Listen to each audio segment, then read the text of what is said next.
start streaming. We're streaming, Matt. We're not recording, but we are streaming, I think. And cool. I don't know. Let's just record the episode. Episode. Yeah, we're really streaming now. Yep. Hey. You're on. Yep. Cool. Everything's going great at my house. September 20th, is that what this is? Not made for kids. All right, you ready, man?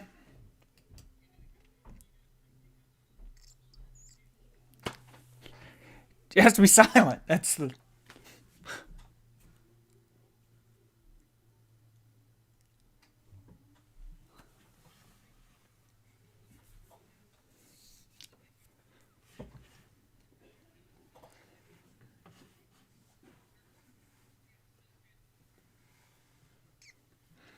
And I'm Zach Paris. I'm the pastor of Lutheran Campus Ministry here in the last days of Revelation in the land where it snows ash and it snows snow.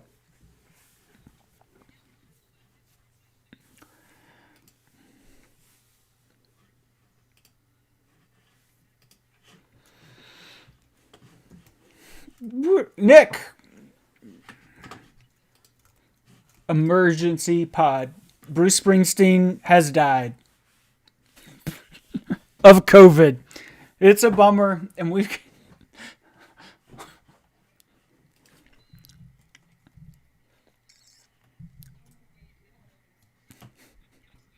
I mean, I don't know if we had to.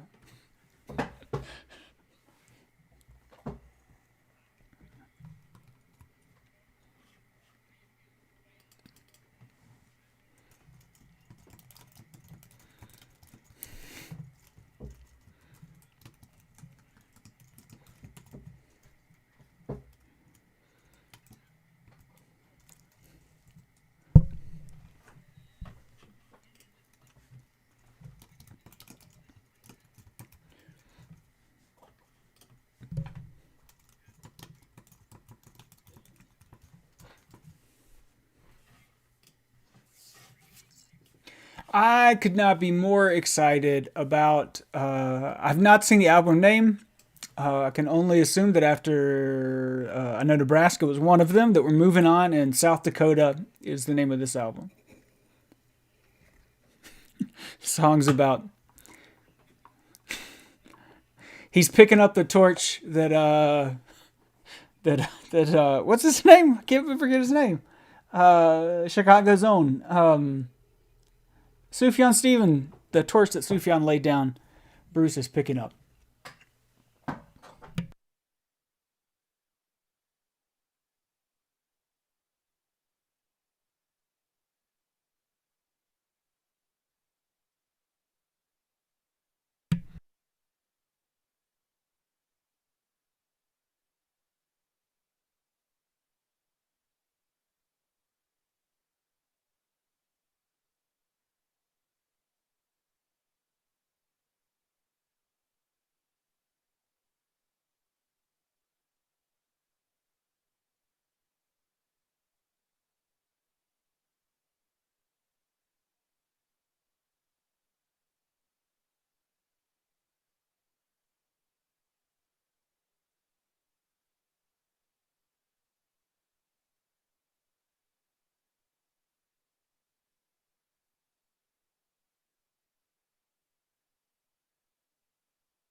Where did this begin? Where was high school?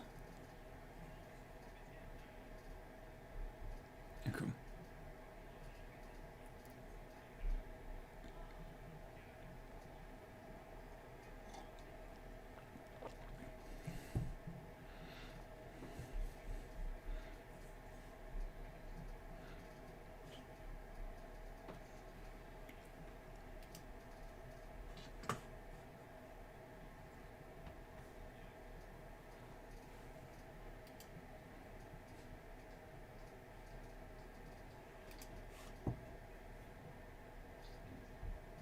You are basking, Matt.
It's like normal rock, except not quite as good.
I mean, it's the good news, right? That you're not alone.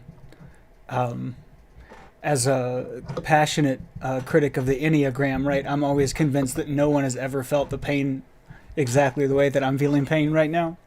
Uh, and so,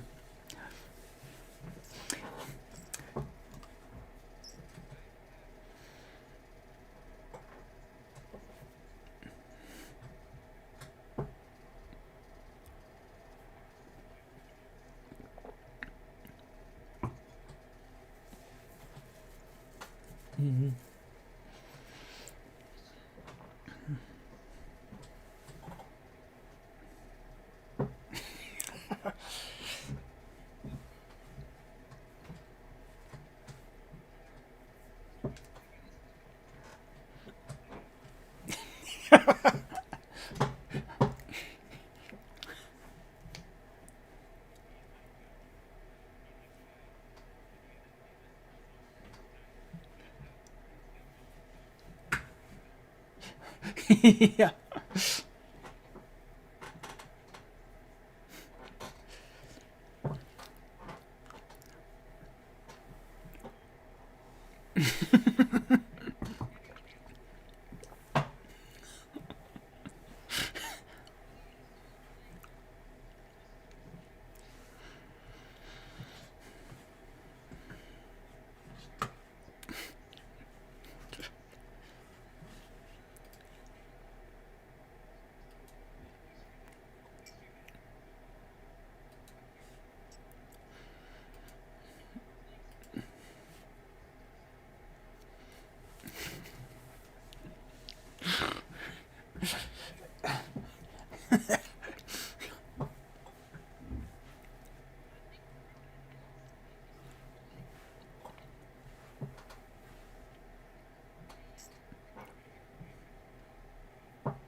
Um,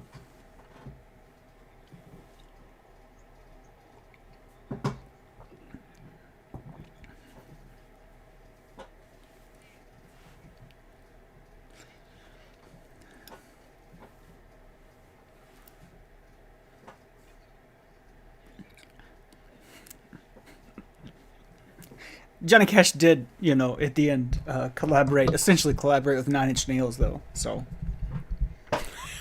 at the end there, so you don't know exactly what you're gonna get to. It's actually pretty good. It's a really good song, but There you go.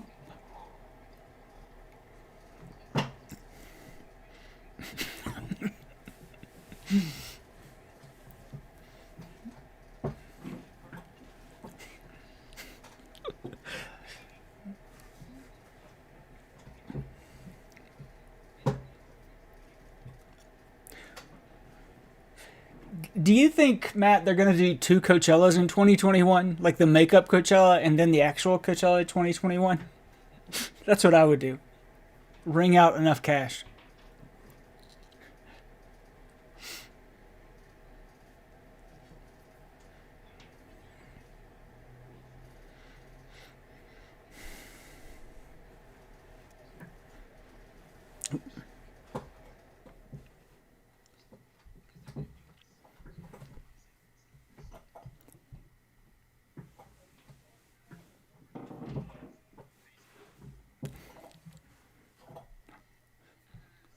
What the?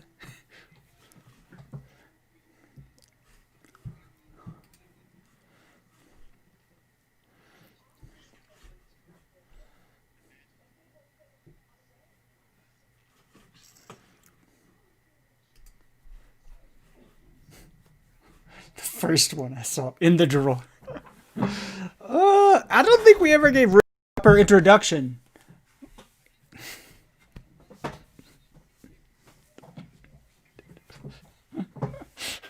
I have a Dodge drawer. Yeah, I get it.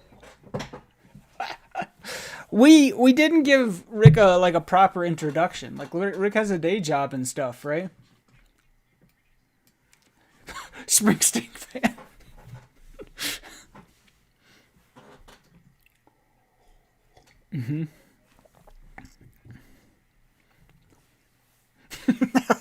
You're bivocational. That's great.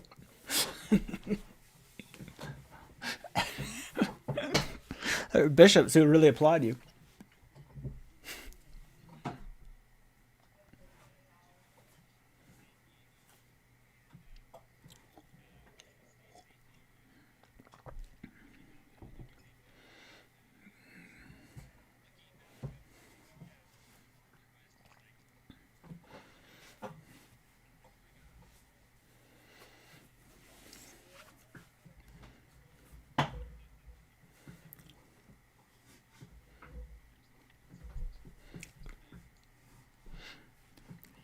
I think they do say "my God," but I think it's slightly different.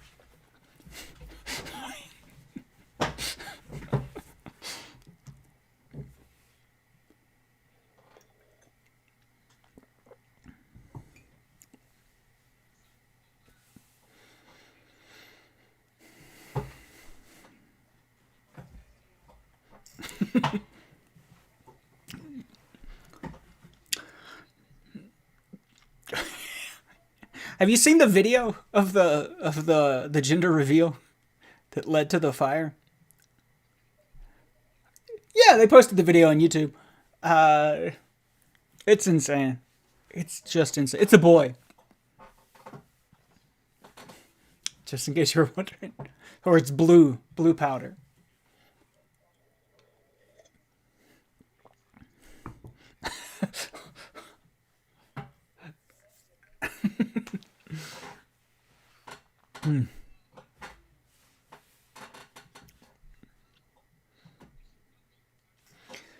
Matt, but I know we exclusively talk about the Bible and nothing else on this playlist podcast.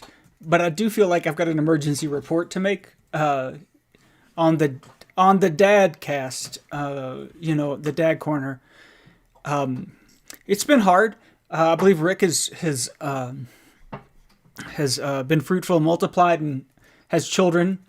I got a text just now during the podcast from my the vinyl spouse, who said, "quote I accidentally left the carpet cleaner in our daughter's room after cleaning up her pee today and yesterday.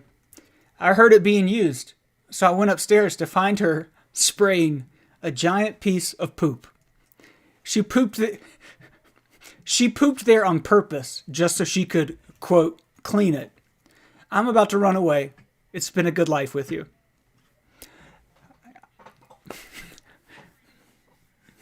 A letter to you. I said thanks for the memories. So, I'm embarking on a new stage in life here as we embark on the text.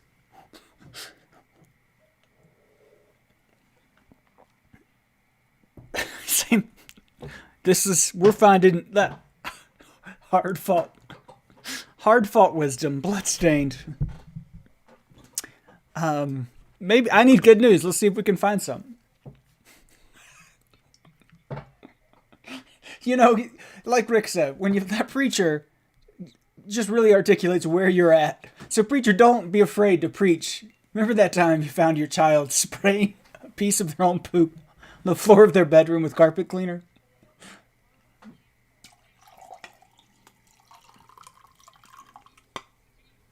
I did have a classic poop sermon. Where else? Where I lived, by the way, at a house at 2019 E Street.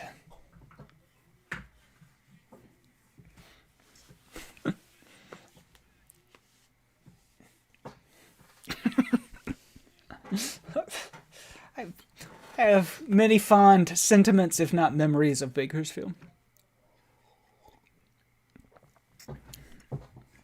But I had a great poop. I stepped in human feces in the church parking lot and turned it into a sermon. It was pretty good. Gotta get that book contract for...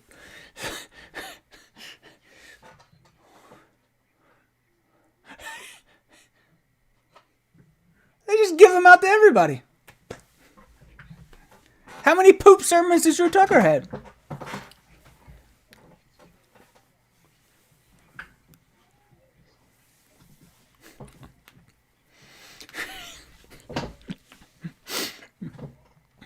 $15.17. We've got a vehicle to promote the book here with the podcast, with the YouTube channel. We can make this happen. By the way, Matt, this is a little bit of podcast business before we move on. I think we're going to have a conference call via Zoom. I don't know if you have Zoom or not. Here in a couple of weeks, because some people are talking about wanting to do some audacious project around Christmas. So that's your spoiler. That's your teaser. So again, I need good news. All I got is very clean poop.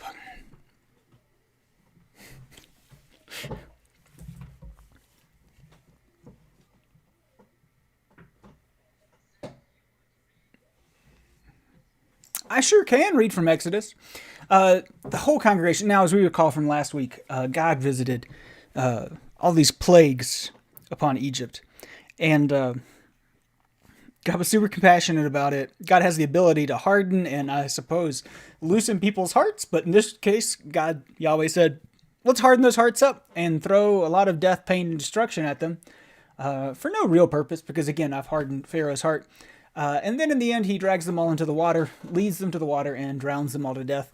Where the people of Israel, the chosen people, stand on the shore and look and cast their gaze upon the bodies, the chariots, the destruction that is now washing up on the shore, which I guess is good news. So here's the aftermath of that. The whole congregation of Israelites have been wandering around in the wilderness against Moses and Aaron. They complained, and the Israelites said to them, if only we had been as fortunate as the Egyptians who died by the hand of the Lord. When we sat by the pots of meat, Matt, I did the etymological work on this. Flesh pots is what gets put into like the NRSV here, and I don't know exactly how blue this podcast is, but I think there are some jokes for what a biblical flesh pot might be, but you probably don't want to make those in your sermon regardless of your context. But it's literally the pots of meat, which I guess are flesh pots. I've never heard that word. I don't know why the biblical translators here, why Kevin calls them a flesh pot, but he does. And we ate our fill of bread, for he brought us out of this wilderness to kill this whole assembly with hunger. I mean, I kind of get where they're coming from here, Matt, because God has found these like really extravagant ways to kill people, and maybe this is just the next chapter of God's going to kill more people, but this time via starvation, because that's a new one for God. But then the Lord said to Moses, I'll tell you what, I'm going to rain bread from heaven for you. And each day the people shall go out and gather enough for that day. And that way I will test them. Do people not have enough tests? Like, it's been an awful existence. But God's like, Let's make them pass a test. Whether they will follow my instruction or not. And on the sixth day, when they prepare what they bring in, we'll have twice as much rain. This is just like in Watchmen when the squid are falling from heaven. But they disappear quickly. Manna works just like that. This might be your Watchmen sermon. So Moses and Aaron said to all of them, in the evening, you shall know that it was the Lord who brought you out of the land of Egypt. In the morning you see the glory of the Lord, because he has heard your complaining against the Lord and was compassionate against that complaining, I guess. And so, when the Lord gives you meat in the evening, and your fill of bread in the morning, because the Lord has heard the complaining you utter against him, what are we? Your complaining is not against us, but against the Lord. And then Moses said to Aaron, say to the whole congregation of Israelites, because again, Moses is like the King's Speech kind of deal. He's like Edward, does not enjoy making the speeches. He has Aaron do the speeches for him. Draw near to the Lord, for he's heard your complaining. And as Aaron spoke to the whole congregation of Israelites, they looked toward the wilderness, and the glory of the Lord appeared. Again, Matt, theophany is happening in a cloud.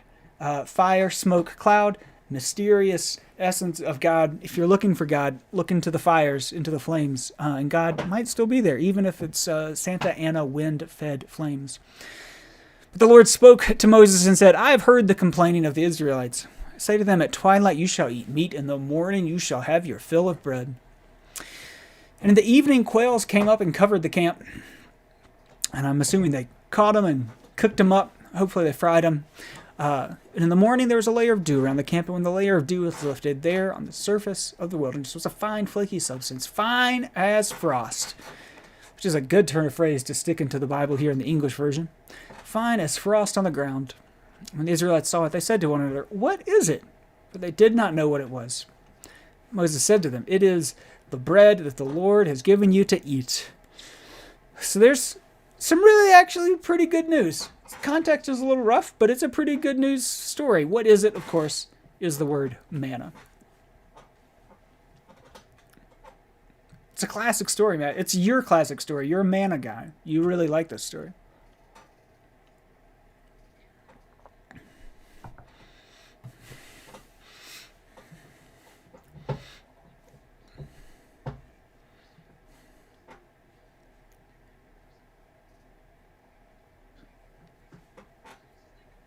It's really good.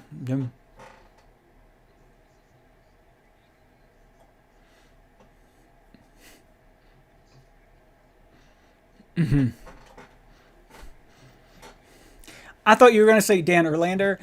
And I was like, how many more white guys can we come up with who should be the... We've got a radical idea. There's some white guys who can really tell you how it is.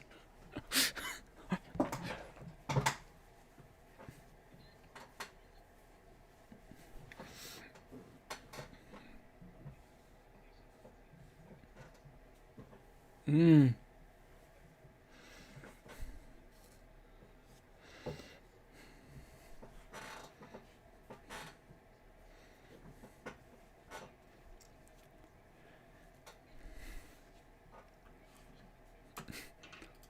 Mm-hmm.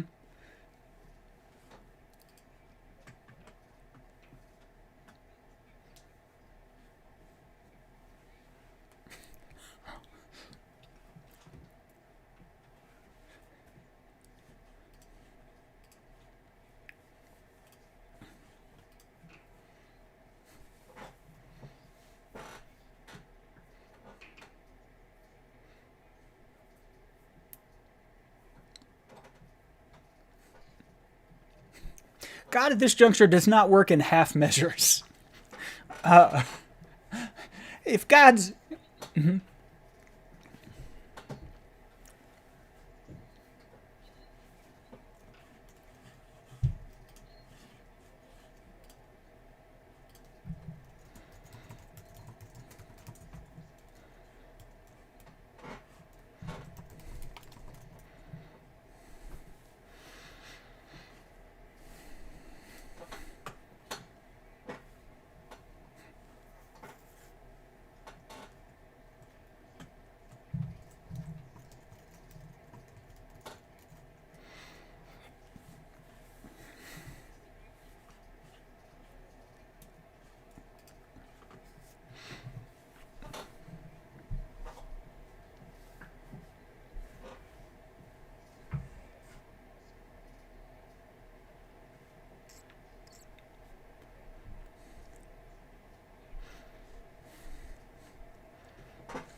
Erlander frames the wilderness as wilderness school, that the people are sent to school for a while. Like liberation comes, but then they need to go to school to figure out things before they can go into the land.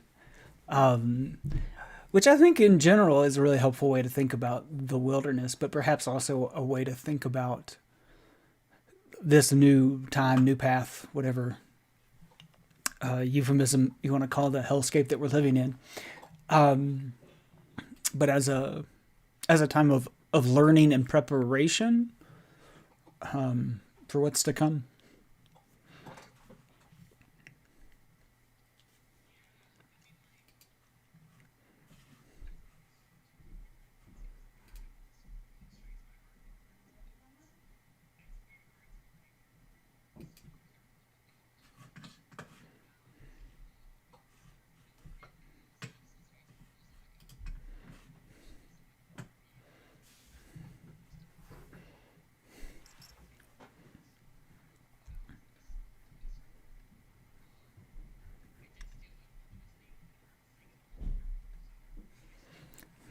Who refuses to come on the podcast?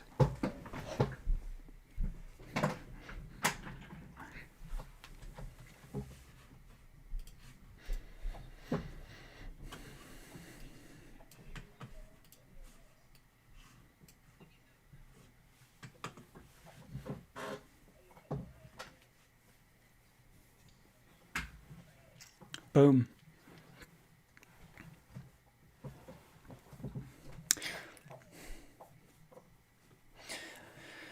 Well, Matt, the gospel, even though we are not following the semi-continuous, no, we are following semi-continuous. We're not following the complementary, right? Complementary text. Uh, this text does not complement that text at all. I'm just kidding, Matt. It's you got thematic unity this week, no matter what path you choose in the wilderness. Shall I take us into the text, Matt? Jesus said, we're getting late into Matthew here. The kingdom of heaven is like a landowner who went out early in the morning to hire laborers for his vineyard. Here's a note about day laborers. Day laborers in the ancient Near East were not too unlike day laborers in our times. They are people who, if especially males, they'd be males who were lower in the birth order and so didn't inherit land. They've been disowned from families. They lack the social bonds that are really considered essential to existing and being a part of society. They don't have families they can depend on. Or who are depending on them. So he went out to hire some of these day laborers for his vineyard. And after agreeing with the laborers, the text literally says, for a denarius. We talked about it last week. We got into talking about denarii. It was the usual daily wage. You get one of those for working as a day laborer, and that's what he agreed to with them. And he sent them into the vineyard. When he went out about 9 o'clock, a little later in the morning, he saw others standing idle in the marketplace and said to them, you also go into the vineyard, and I will pay you whatever is righteous. And so they went. And when he went out again about noon and about 3 o'clock, he did the same. And about 5 o'clock, which is way too late. Why would you hire somebody to work at 5 o'clock? He went out and found others standing around and said to them, why are you here idle all day? And they said to him, because no one has hired us. And he said to them, you also go into the vineyard. When evening came, the owner of the vineyard said to his managers, call the laborers and give them their pay, beginning with the last and going to the first. And so he reached up and he pulled the tail of a pterodactyl, who squawked very loudly, which signified the end of the workday. And all the laborers came, and the last came first. So my spouse has been working at home, and I'm very acutely aware of her work schedule, but she'll continue working after that.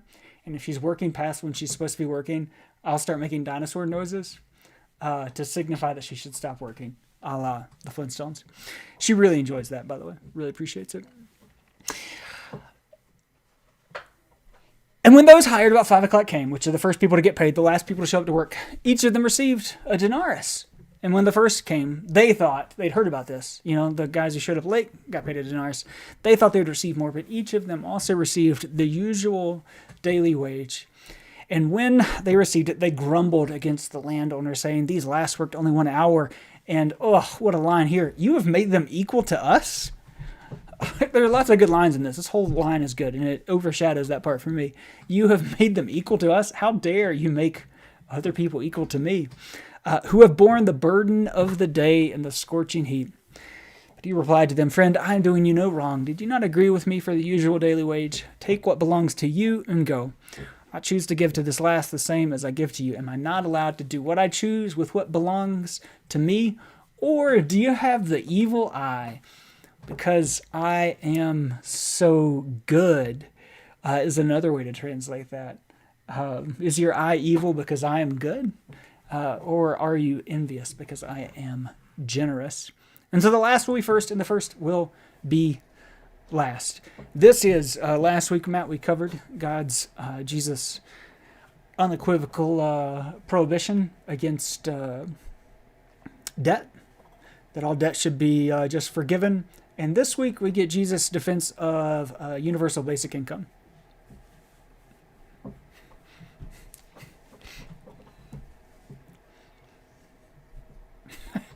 There's your Woody Guthrie song.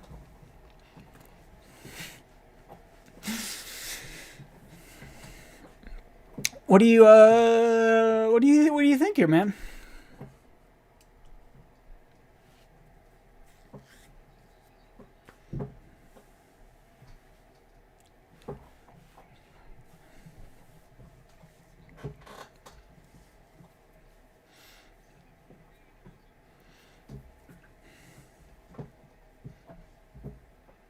Mm-hmm.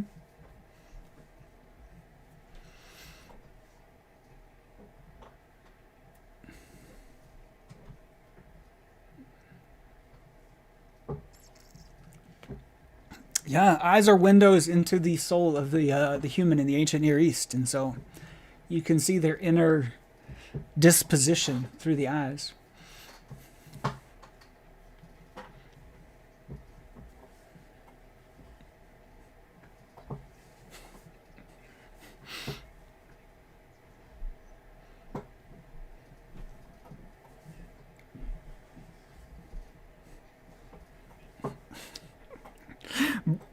Bruce must have consulted the lectionary before they released the.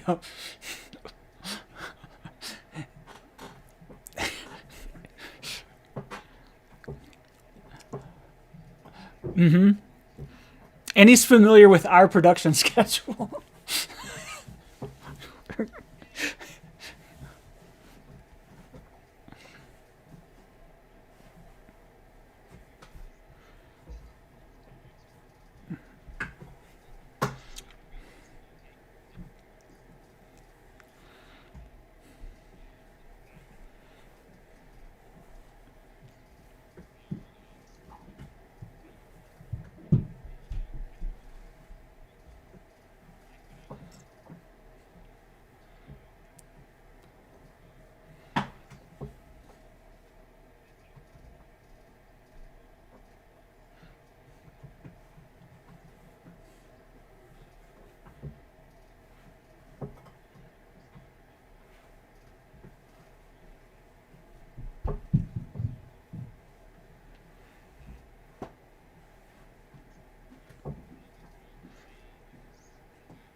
Yeah. We should be organizing. Yeah. Oh, Matt, this you have made them equal to us is what hits hardest for me here, and I think this could be, if you're in the right context, your Watchman sermon, because I think you could talk about reprobations and reparations. A few weeks ago, I did the Denver Brew theology thing, and we talked about religious identity. And so I thought it only fair to talk about my own identity before I asked other people to talk about theirs.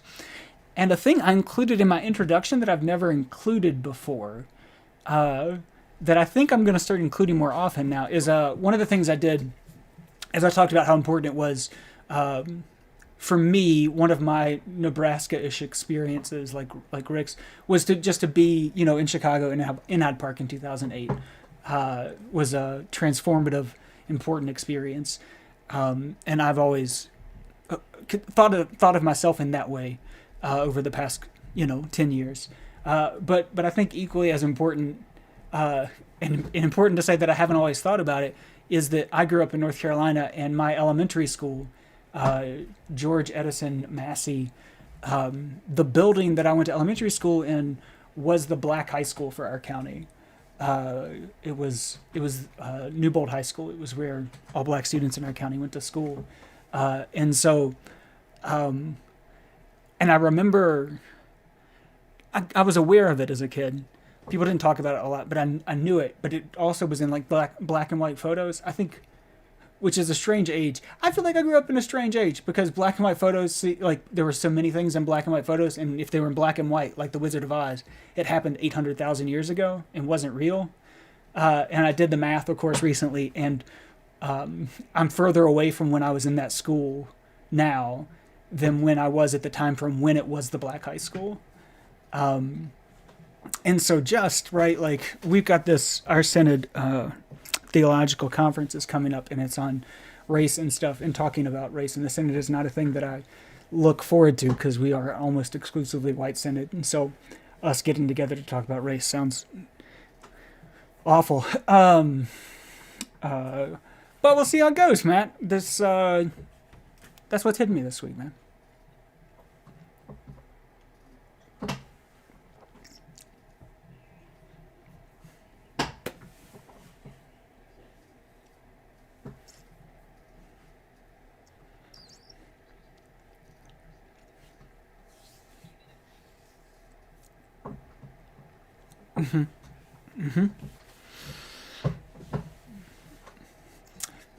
At least it'll be on Zoom.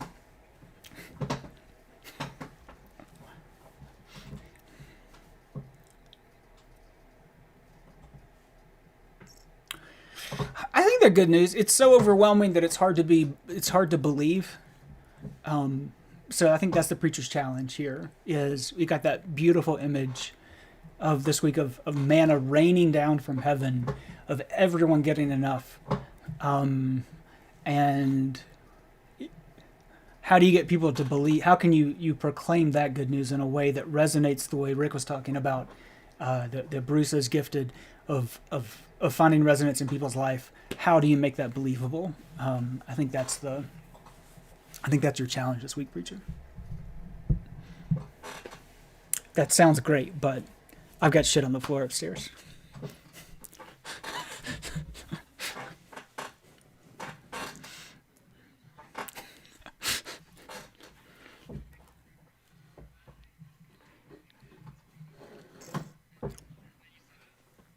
Yeah, it's Bruggeman. Yeah. I mean, I am alone because my wife just said she was leaving and that she enjoyed our life. But I'm glad to know that, hey, guys, we could move in together and do like a full house thing.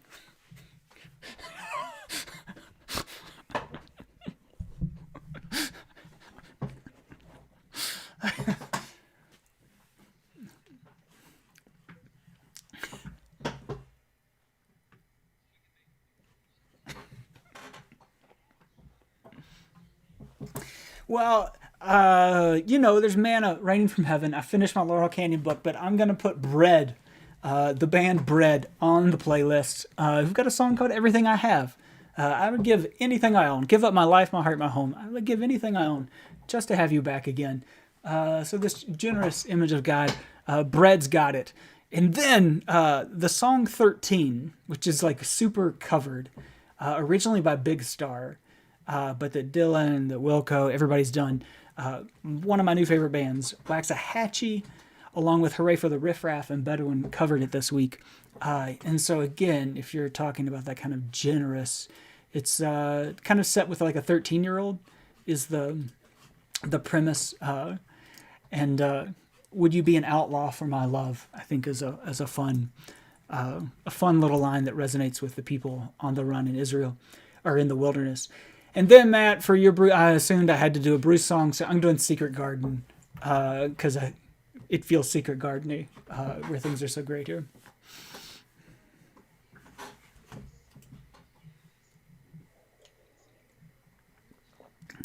Thank you. Thank you. And I would like to insert my joke at this point that I'm a really big fan of Bruce. He's a real trailblazer. He like made the path for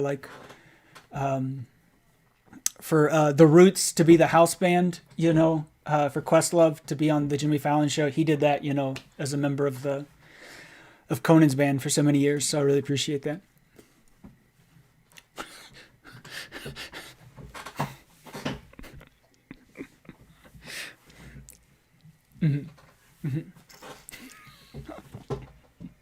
Can only assume he was in the band as well with Conan. Mm-hmm.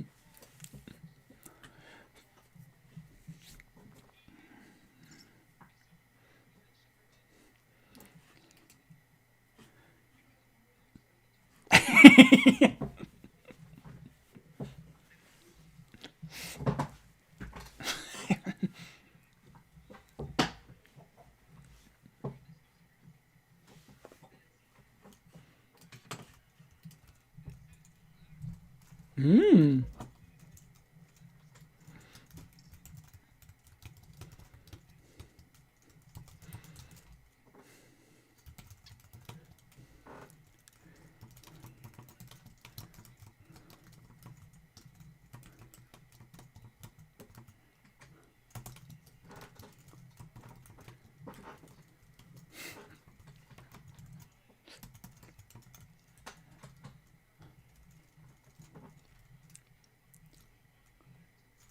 Mm.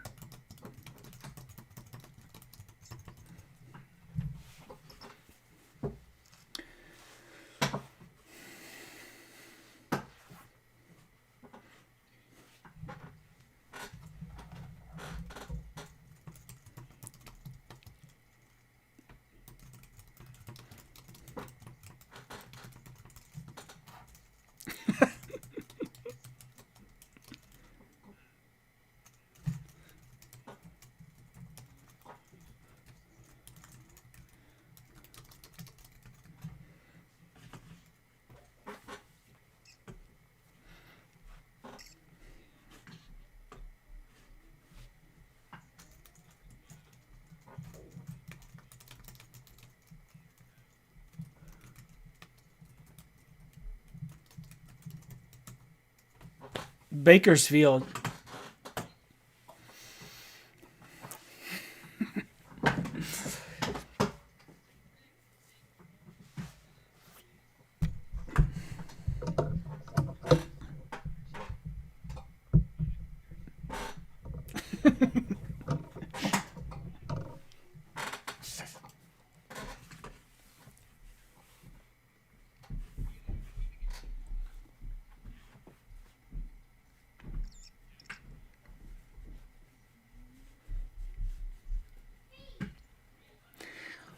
Vinyl. There it is. We stopped recording.